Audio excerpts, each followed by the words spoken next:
Reprendre nos travaux. Donc nous allons avoir ce panel sur le contrôle et la responsabilité. Alors je vous annonce que le dernier panel de la matinée va finalement basculer en premier panel de l'après-midi avec un début à 14 h afin que nous puissions retrouver, si possible, un équilibre dans le temps. Ce panel sur le contrôle et la responsabilité va faire intervenir 3 personnes que je remercie de tout cœur. Ibrahim Kaboglou qui nous rejoint via Skype depuis Istanbul, qui interviendra en premier. Ensuite Claire Rodier du GISTI et Berke Osenç de l'Université germano-turque d'Istanbul. Je donne immédiatement la parole à Ibrahim Kaboglou. Ibrahim, vous avez la parole. Merci bien. Bonjour à tous. Je vous envoie mes salutations les plus cordiales d'Istanbul. En effet, je voudrais être aussi parmi vous, mais j'espère à la prochaine fois, on sera ensemble ou bien, pourquoi pas, à Istanbul. Donc, dans 10 minutes, je vais faire, pas peut-être un résumé non plus, mais je vais partager avec vous les grandes lignes de cette problématique, de la problématique ou des problèmes soulevés par cette question de la migration des réfugiés. Ici en Turquie, donc pour vous donner quelques chiffres concrets du quotidien de ce problème, il y a une frontière avec la Syrie, 910 km. Et les Syriens au total en Turquie se trouvent à peu près de 4 millions de Syriens réfugiés. Et d'après notre gouvernement, la Turquie a dépensé déjà au total pour ces réfugiés 30 milliards de dollars. Et donc, il s'agit de 3 séries de problèmes. Ce problème, donc, les réfugiés posent des problèmes de la sécurité en Turquie, de la santé et du chômage aussi. Donc, en vous rappelant ces préoccupations quotidienne, je voudrais tout de suite entrer dans le thème, aborder ce thème, mais bien sûr, tout d'abord, du point de vue des droits de l'homme. Du point de vue des droits de l'homme, parce que cet accord entre la Turquie et l'Union européenne prévoit un mécanisme de conduite massive et rapide à la frontière de tous les migrants en situation irrégulière. Donc, il s'agit d'une expulsion collective qui est interdite par la Convention européenne des droits de l'homme. En effet, le droit européen et le droit international relatif aux réfugiés requiert que chaque demande de statut de réfugié soit attentivement étudiée et qu'aucune personne ayant effectivement besoin de protection ne soit renvoyée de force. Il faut aussi signaler les problèmes soulevés par le dilemme entre la réinstallation des réfugiés et le renvoi forcé de demandes d'asile, et la réinstallation peut s'avérer un complément utile à l'asile, mais il ne saurait jamais se substituer au droit d'asile. Voilà, à partir de ces remarques préliminaires du point de vue des droits de l'homme, je voudrais signaler en bref 3 séries d'engagements établis ou introduits par cet accord. D'après cet accord, la Turquie s'engage à reprendre à partir du 4 avril 2016 sur son territoire tous les réfugiés entrés en Grèce depuis les côtes de Turquie et à lutter davantage contre l'immigration irrégulière vers la Grèce. Et l'engagement de la Turquie et l'engagement de l'Union européenne, l'Union européenne s'engage à accepter sur son territoire le même nombre de personnes venant des camps de réfugiés dressés en Turquie. Et troisièmement, l'Union européenne finance la gestion de la crise migratoire avec 6 milliards d'euros, dont 3 à octroyer en 2008. Et donc, dans le contexte de ces engagements, on peut aller peut-être 3 séries de mesures déjà prises à prendre. La Turquie et la Grèce, avec l'aide des institutions et agences de l'Union européenne, ont pris les mesures nécessaires dans les îles grecques. Après la Turquie, d'après le gouvernement de notre pays, la Turquie, après toutes les mesures nécessaires, a pris toutes les mesures nécessaires pour éviter que de nouvelles routes de migration irrégulières, maritimes ou terrestres, ne s'ouvrent au départ de son territoire en direction de l'Union européenne. Toujours d'après le gouvernement de notre pays, la Turquie a assumé ses responsabilités dans le cadre de l'accord, mais en dépensant 30 milliards de dollars au total, mais elle n'a pas encore reçu de la part de l'Union européenne un montant de 3 milliards d'euros initialement alloués pour la gestion des réfugiés en Turquie.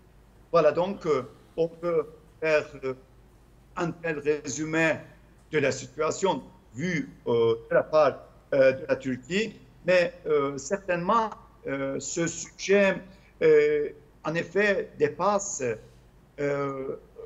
ce thème crucial, ce thème qui touche à tout le monde, tout le monde qui défend les droits de l'homme ne peut être réduit à cet accord ni aux relations entre l'Union européenne et la Turquie. Et je crois que de ce fait, ce thème, ce problème des réfugiés pose à la fois, nous invite à la fois à penser sur les principes, sur les principes et les notions fondamentales qui déjà constituent les bases des relations entre la Turquie et l'Union européenne, c'est-à-dire que dans le cadre des critères de Copenhague. Mais à part de ces critères et de ces valeurs, je crois que pour trouver une solution à long terme concernant les réfugiés politiques, il faut reprendre le concept de la souveraineté et le concept de la citoyenneté, du fait que en essayant de résoudre ces problèmes des politiques, pourquoi pas à long terme un problème des déplacés environnementaux. Donc on sera toujours en face des problèmes de ce genre. Pour cette raison, je voudrais tout d'abord, bien sûr, pour les responsables de l'Union européenne,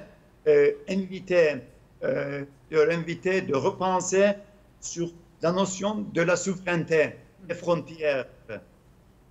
Est-ce qu'on peut couper les frontières de ce genre, comme certains pays de l'Union européenne ont déjà fait une politique de fermeture. Plusieurs États membres ont décidé de réintroduire les contrôles aux frontières, tandis que d'autres ont bâti des barrières physiques. Est-ce qu'on peut continuer comme ça dans ce contexte de la souveraineté et de la notion de la souveraineté, premièrement? Deuxièmement, est-ce que les droits de l'homme sont accordés seulement aux citoyens? Donc, à partir de cette interrogation, je crois que nous devrons repenser sur les droits de l'homme dans le cadre de la liberté, d'égalité et de la dignité. Donc, à partir de ce triangle, nous pouvons arriver à utiliser le concept de l'humanité, c'est-à-dire que pas les droits de l'homme limités par les citoyens, mais plutôt les droits de l'homme qui nous invitent à repenser sur les droits de l'humanité à long terme pour que les mesures prises soient efficaces dans ce contexte. De ce point de vue, je crois que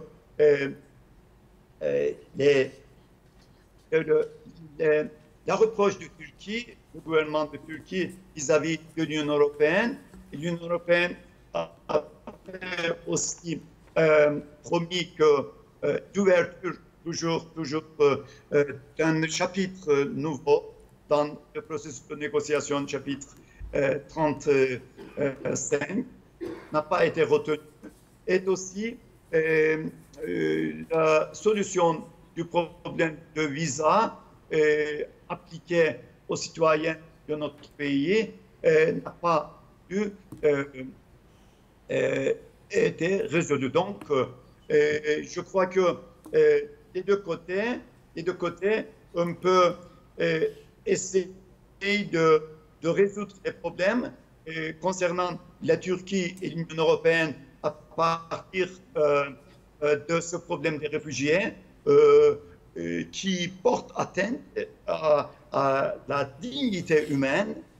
Et donc, les relations entre l'Europe et la Turquie doivent être abordées dans son contexte, premièrement, et deuxièmement, le problème des réfugiés doit être abordé au niveau des droits de l'homme, à la fois du droit des droits de l'homme européen et du droit international des droits de l'homme. Voilà ce que je peux dire dans 10 minutes.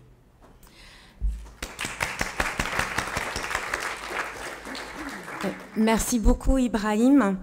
Je retiens votre invitation à repenser le concept de souveraineté. Je partage totalement cet avis. Avec ses conséquences, considérer les frontières non pas comme des barrières, mais comme des voies de passage, et considérer les droits du point de vue non de la citoyenneté, mais et de l'humanité. Je passe la parole maintenant à Claire, qui certainement a des réactions sur ces suggestions et des remarques de terrain à nous faire. Merci. Merci aux organisateurs, Tris, de m'avoir convié à réfléchir avec vous aux relations entre l'Union européenne et la Turquie. Le professeur Kavoglu a parlé du problème que pose l'accord de mars 2016 au regard du respect des droits fondamentaux, en mentionnant notamment le risque de violation de la prohibition des expulsions collectives qui est prévu par la Convention européenne des droits de l'homme, dans son protocole 4. Il y a d'autres violations qui avaient attiré notre attention. Quand je dis notre, je parle au nom d'une association qui s'appelle Logistique, groupe d'information et de soutien des immigrés. Et quand on a vu arriver cette déclaration UE-Turquie, on a tout de suite identifier les points qui seraient susceptibles de donner lieu à des contentieux pour éventuellement demander l'annulation. Donc, outre le risque d'expulsion collective, il nous semble que l'accord génère la violation du principe de non-refoulement pour les réfugiés, mais pas seulement pour les réfugiés. La violation de l'article 3 de la Convention européenne des droits de l'homme sur la prohibition des traitements inhumains et dégradants, à la fois pour ce qu'on imaginait qu'allaient être les conditions de maintien et de détention des personnes dans les hotspots grecs, mais aussi en cas de renvoi en Turquie. Et puis le non-respect des directives, les directives européennes, qui en Grèce sont censées encadrer l'accueil et le traitement des demandeurs d'asile, notamment en matière de conditions d'accueil, conditions matérielles d'accueil, et puis de déroulement des procédures d'asile. On avait pensé à cause de ça essayer de remonter à la Cour de justice de l'Union européenne. Il faut d'abord passer par des recours individuels devant des juridictions grecques. En fait, cette procédure a été conduite, pas par nous, mais par trois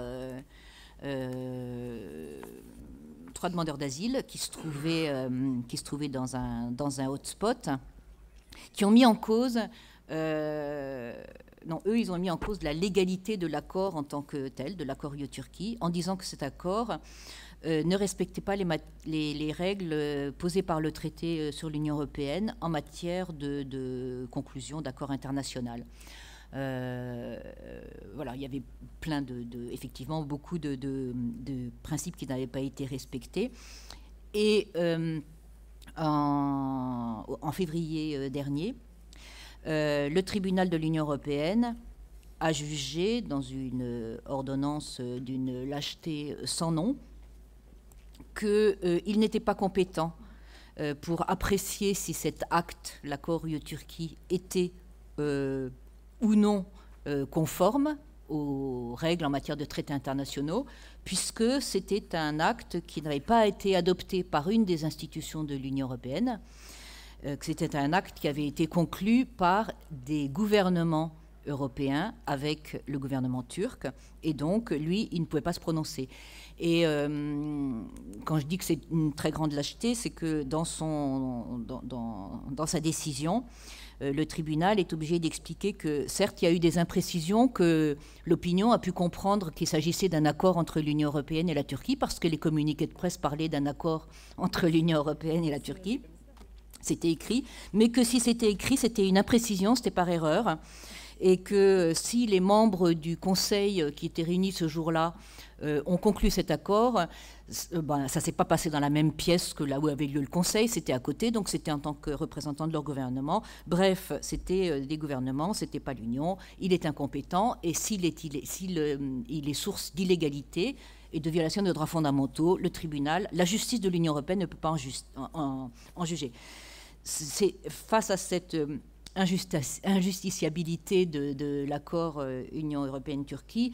En tant qu'association, nous avons essayé de réfléchir à des voies de contournement pour mettre en cause quand même la validité de l'accord au regard des droits fondamentaux, en allant devant la Cour européenne des droits de l'homme, à partir de cas individuels de personnes se trouvant dans les hotspots, pour faire juger par la Cour un certain nombre de dysfonctionnements et surtout de violations graves des droits des personnes, à la fois dans le domaine de leur traitement physique, matériel, mais aussi dans le domaine du respect de leurs droits, notamment en matière d'asile.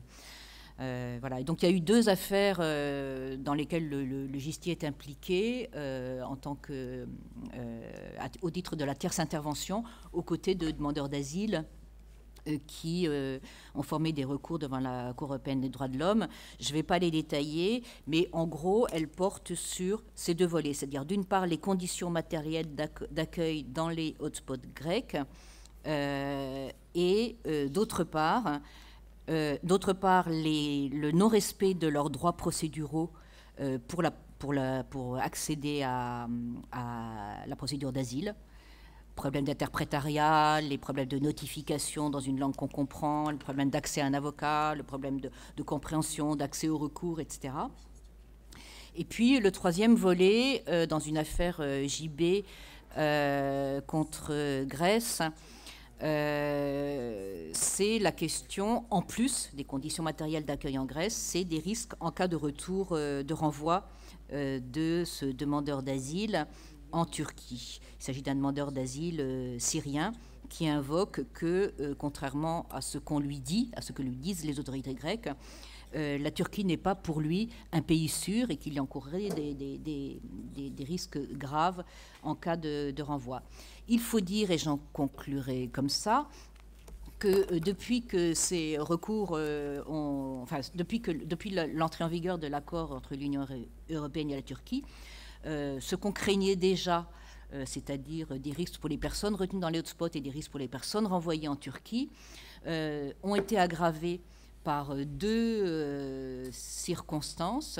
Une qui concerne la Turquie, c'est l'adoption le 29 octobre 2016 d'un décret présidentiel pris dans le cadre de l'état d'urgence qui modifie la loi sur les étrangers et notamment qui prévoit que les réfugiés peuvent être déportés s'ils sont membres d'organisations internationales. Cette disposition va ouvertement contre le principe de non-refoulement et de non-renvoi des réfugiés. Et d'autre part, cette loi modifiée prévoit la suppression de l'effet suspensif d'un recours contre une expulsion. C'est-à-dire que si une expulsion est prononcée, la personne sera expulsée directement sans pouvoir invoquer un recours. Et la deuxième circonstance, c'est du côté grec. Il s'agit d'une décision du Conseil d'État grec du 22 septembre 2017, un arrêt Nouri Hafaz, qui concerne deux Syriens, qui s'est prononcé après des décisions d'appel, de rejet des demandes d'asile prises d'abord par l'administration, puis par les tribunaux administratifs grecs, au nom du fait que pour ces Syriens, la Turquie était un pays sûr. Et le Conseil d'État a décidé en septembre 2017 que le renvoi en Turquie n'était pas dangereux puisque, effectivement, il confirmait que la Turquie était un pays sûr, malgré l'accumulation de circonstances qui montrent le contraire. J'en parlerai pas parce que j'ai pas le temps, mais il y a une actualité en plus depuis tout ça qui augmente encore nos craintes. Et à partir de là, effectivement, toutes les mesures d'expulsion qui étaient un petit peu gelées en attendant la décision du Conseil d'État pourraient être appliquées. D'ailleurs, 4 Syriens ont été renvoyés dans le cadre de l'accord UE-Turquie, enfin par les Grecs, la semaine dernière, et c'est sans doute qu'un début. Merci beaucoup. Merci beaucoup, Claire. De ton intervention, on va retenir que le contrôle est plus que restreint, puisqu'en fait il est inexistant, et que les responsabilités ne sont pas assumées. Donc c'est un tableau assez noir de cette organisation, finalement, de la violation des droits que l'on fait supporter en particulier à la Turquie. Et Berke va nous en parler maintenant. Thank you very much. My aim is to present the developments that occurred during the state of emergency in Turkey in terms of constitutional law. The coup attempt that occurred on 15 July 2016 and led to declaration of the state of emergency is probably an event with which audience here are more or less familiar. The current details of the coup attempt are not completely clear now, but okay. but it is commonly accepted that the coup was attempted by a religious organization led by a former imam named Fethullah Gülen, who lives in the United States. Which political fractions supported this attempt hasn't been yet determined. Right after this coup attempt on 20th July, the National Security Council in Turkey, which comprises army commanders, members of ruling party, and the president Recep Tayyip Erdogan, recommended the government to declare a state of emergency against the coup that was attempted by the Gülenist terror organization.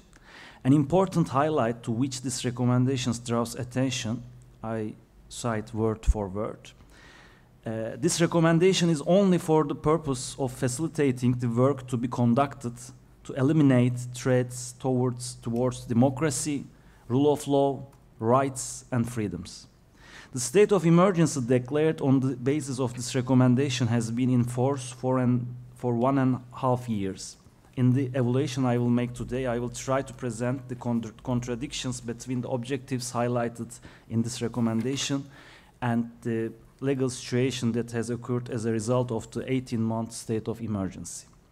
I would first like to briefly talk about the state of emergency regime of the Constitution of 1982 of Turkey.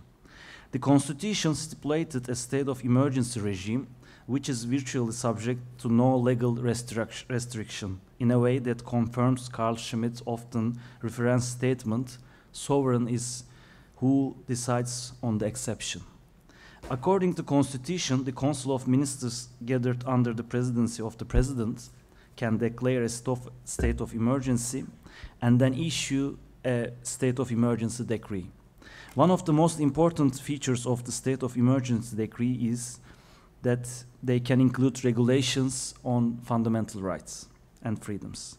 Another feature of the state of emergency decree is that according to the article of the 148 of the Constitution, no application be made to the Constitutional Court to cancel these decrees. The fact that the state of emergency decrees have been closed to judicial review has created a significant gap in terms of the rule of law principle. However, this gap was filled to some extent by the Constitutional Court in 1990s. The court relied on its established case law when filling this legal gap. According to this established case law, when the Constitutional Court examines the applications made to itself for the cancellation of a regulation, it isn't subject to how this regulation is named by legislature or executive power. Instead, the court accepted that it has the power to determine the nature of the regulation. In the 1990s, Constitutional Court made a similar assessment for the state of emergency decrees on the basis of a systematic interpretation of the Constitution. In the systematic interpretation, the Constitutional Court first relied on the principle of the rule of law, which is one of the characteristics of the state according to Article 2 of the Constitution.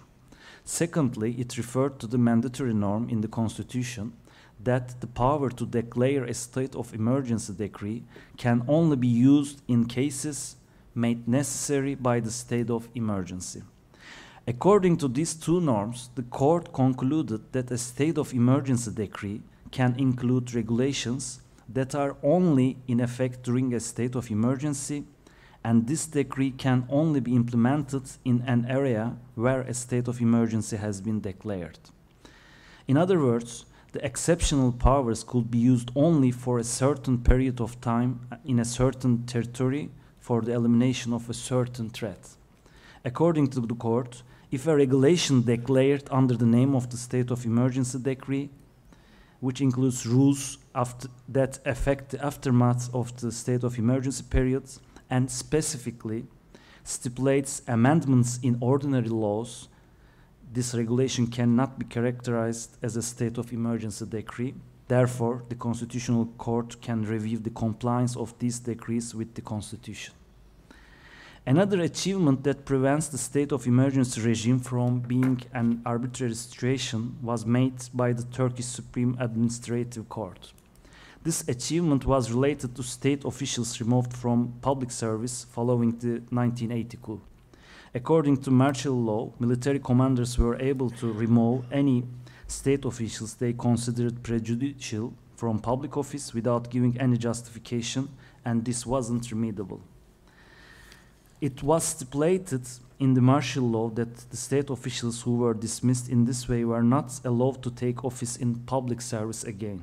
Following the end of the martial law, this matter was brought to court, and the court provided a similar commitment to the Constitutional Court and underlined that the measures taken during the state of emergency could only be in effect during the state of emergency.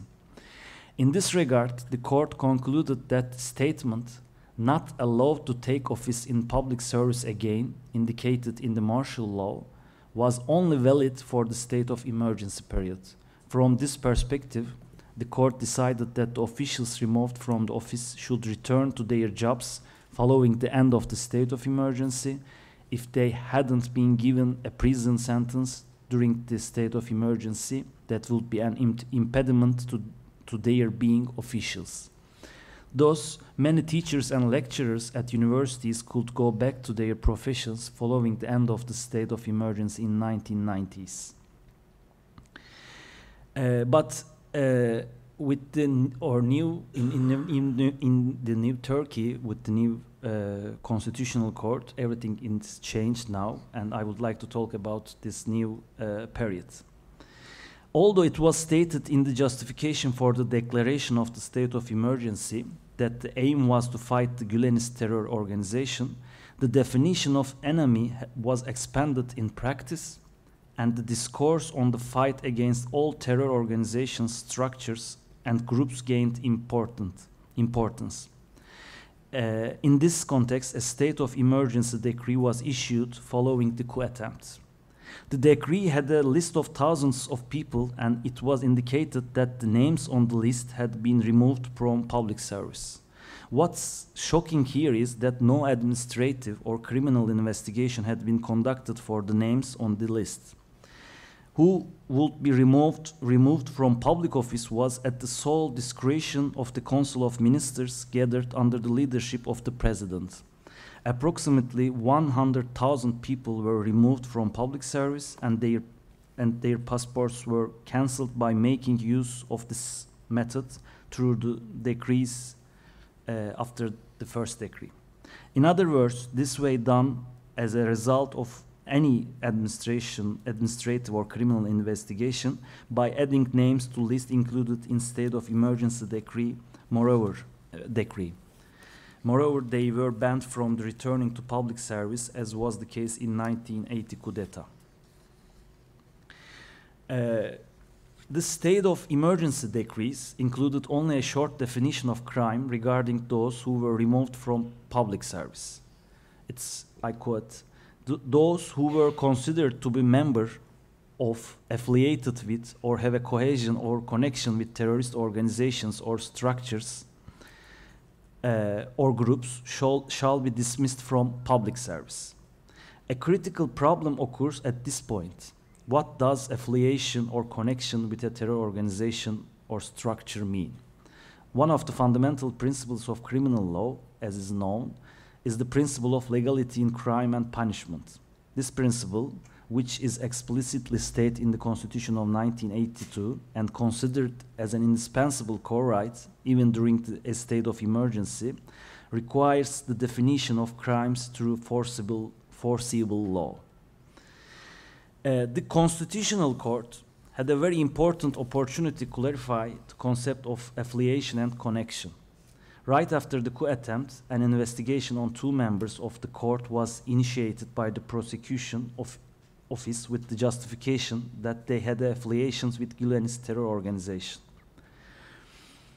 The decisions to be made by the Constitutional Court was very important, as the concept of affiliation and connection would be sustained by the highest judicial organ of Turkey.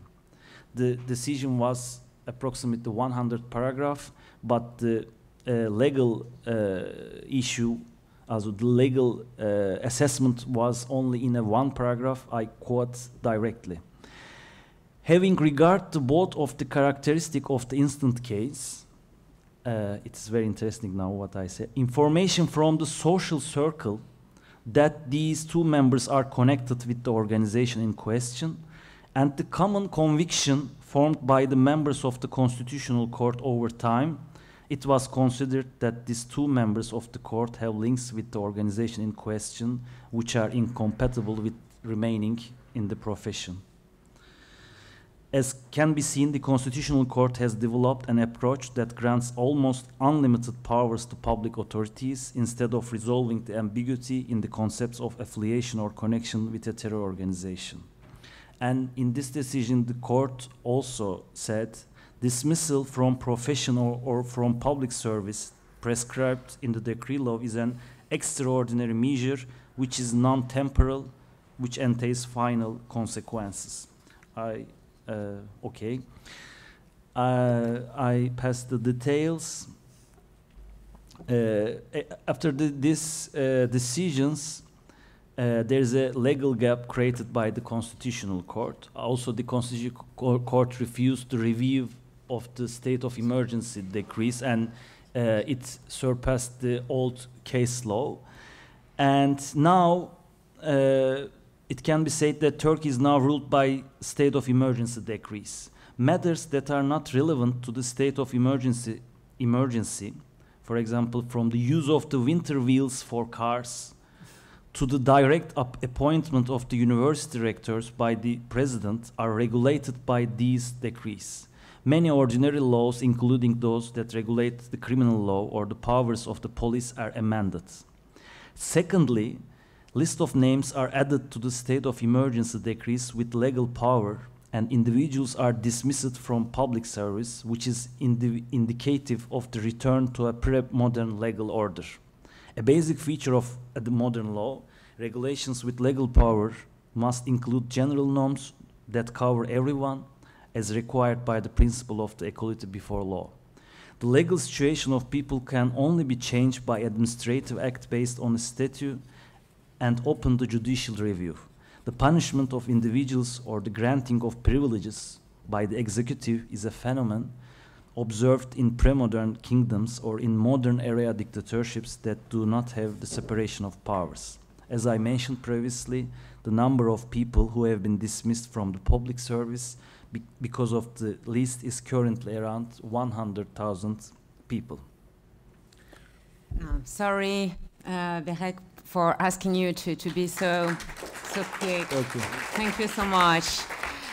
But what I can understand of your intervention, very enriching, is how different the position of the court is according to the extension of the executive power decisions, and how now the arbitrary decision is so common. So here again, we do not have any control and any responsibility, and I think that the question of the respect of the rule of law is a very fundamental one, and it's a very deep issue your state has to face, not only for the refugees or the third country nationals, but also for the Turkish nationals. So, je vais donner la parole à Catherine Laurent-Bouteau pour nous introduire vers quelques réflexions supplémentaires. Alors, je ne sais pas.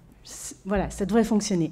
Je vais aller vite sur les remerciements. Je vous remercie tous les trois organisateurs de cette manifestation de m'avoir demandé d'intervenir. Je suis particulièrement émue parce que c'est quelque chose de suivre une situation bien au chaud derrière les réseaux sociaux. C'en est une autre d'en mesurer toute l'ampleur et toutes les dimensions en écoutant nos amis turcs nous expliquer la gravité de la situation. Alors moi, je n'ai pas prévu d'intervention. J'ai essayé de réfléchir en termes de responsabilité, et avec un regard d'une juriste privatiste qui n'a pas nécessairement les compétences dans tous ces domaines. Alors, pour raisonner en termes de responsabilité, j'ai essayé d'apprécier trois niveaux. Le niveau de l'Union, le niveau du Conseil de l'Europe et éventuellement le niveau international qu'abordait tout à l'heure le professeur Kaboglu. Alors j'ai l'impression qu'au niveau de l'Union, il n'y a plus grand-chose à espérer, et là je parle sous votre contrôle, dans la mesure où les juridictions de l'Union, en particulier le tribunal, le 28 février 2017, a été extrêmement clair quant à la nature juridique de la déclaration. Tout au plus, en lisant ton papier, je me disais, bon, on pourrait peut-être envisager une nouvelle résolution du Parlement européen, mais je ne pense pas que ça aboutirait à quoi que ce soit, dans la mesure où il y en a déjà une, donc le 14 avril 2016, et où visiblement tout le monde a jeté un voile pudique sur la volonté ou les constats qui pouvaient être posés par les représentants du peuple européen. Donc, très spontanément, je me tourne vers un deuxième niveau de réflexion qui est le niveau de réflexion du Conseil de l'Europe. Et là, j'entends Claire qui dit que les ONG se sont déjà mises en mouvement à travers la juridiction de la Cour européenne des droits de l'homme. Effectivement, elles peuvent le faire parce que dans l'affaire, il y a eu déjà des précédents en ce qui concerne les règlements Dublin qui nous démontrent que la Cour européenne des droits de l'homme peut s'emparer de cette déclaration conjointe. Alors non peut-être pour en apprécier la validité, mais tout du moins pour en constater les effets. Or, l'inquiétude manifeste par rapport à la compétence de la Cour, il n'y a pas de problème de compétence, puisque tous les individus soumis à la juridiction d'un État parti à la Convention peuvent saisir la Cour européenne des droits de l'homme, mais il n'y a pas de problème de compétence, mais il y a un problème en termes d'effectivité des droits, étant donné que nous sommes face à un État qui est en situation d'état d'urgence, la déclaration ayant été dûment faite et réitérée devant le secrétaire général du Conseil de l'Europe. Alors, évidemment, là j'ai plusieurs réflexions et aussi peut-être plusieurs remarques.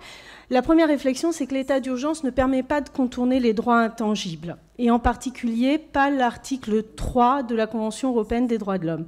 Or, la Cour européenne des droits de l'homme ne va pas pouvoir longtemps se cacher derrière son petit doigt, étant donné qu'en farfouillant sur le site du Conseil de l'Europe, j'ai identifié un rapport du 17 octobre 2017, qui est le rapport du comité torture. Dans le rapport du comité torture, qui a visité les camps, les différents centres turcs, il y a une évaluation de la situation qui démontre que la situation est extrêmement différente selon les camps. Il y en a certains qui seraient acceptables, mais il y en a d'autres qui révèlent des violations tout à fait alarmantes de la Convention et des violations pouvant être envisagées sous l'angle de l'article 3, c'est-à-dire sous l'angle de la torture, des traitements inhumains et dégradants. Ce rapport est doublé par un autre rapport, qui est le rapport du représentant du secrétaire général du Conseil de l'Europe sur les migrants et sur les réfugiés, qui tire la sonnette d'alarme à l'égard de la situation des enfants. Il y a un plan d'action qui vient d'ailleurs d'être défini en collaboration avec la Turquie et qui est clairement mentionné dans ce rapport. Donc on a des éléments qui permettent à la Cour européenne des droits de l'homme d'affirmer qu'il y a des violations de l'article 3. Elle doit se référer au droit international pertinent dans le cadre de son examen des requêtes individuelles et elle ne pourra pas contredire ce qui émane de l'organisation dont elle dépend. Ça serait parfaitement grotesque de penser le contraire.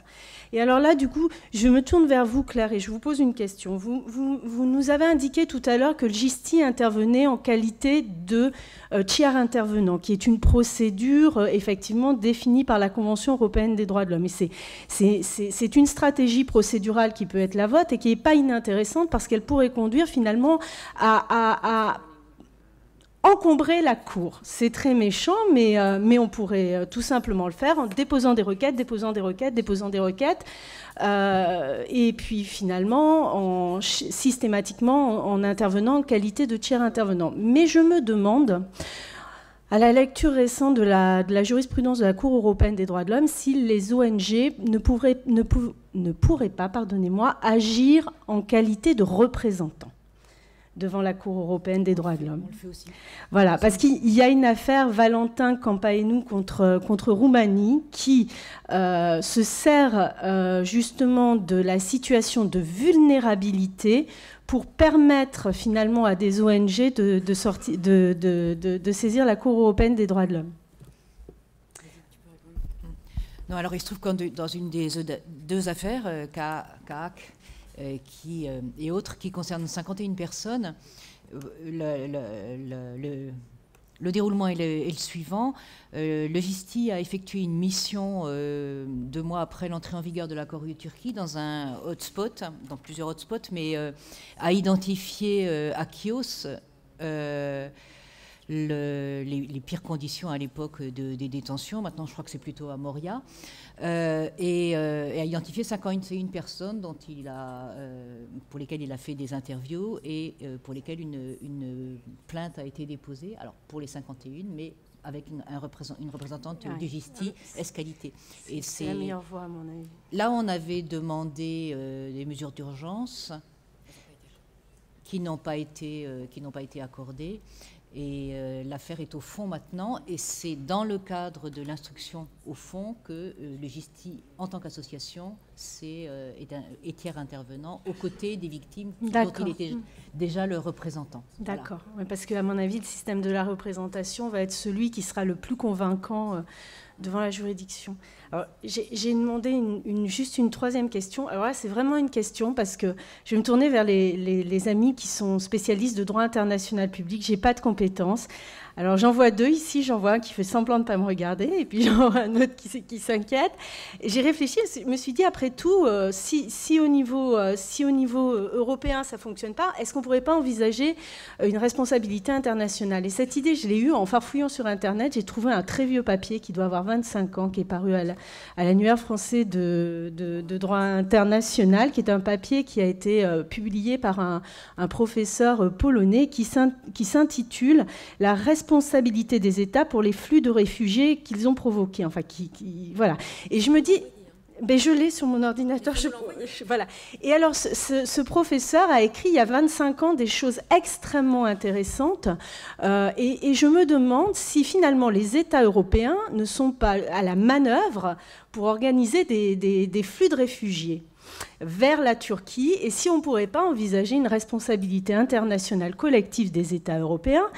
Et alors, dans son papier, il travaillait finalement sur les résolutions du Conseil de sécurité, mais alors on n'en a pas aujourd'hui, mais on a des déclarations de l'Assemblée générale des Nations unies, notamment la déclaration du 19 septembre 2016 pour les réfugiés et les migrants. Et je me dis, après tout, est-ce qu'on ne pourrait pas tirer sur ce fil pour envisager peut-être au niveau, à proprement parler international, une mise en responsabilité, ou du moins une mise en lumière politique consistant à démontrer que les États européens organisent des flux de migrants vers un État qui n'est pas un État sûr, qui est un État d'urgence et qui finalement emporte des violations des droits intangibles de l'homme, ce qui pose un problème au niveau du droit international public, me semble-t-il. Mais je vous pose la question parce que je suis incompétente.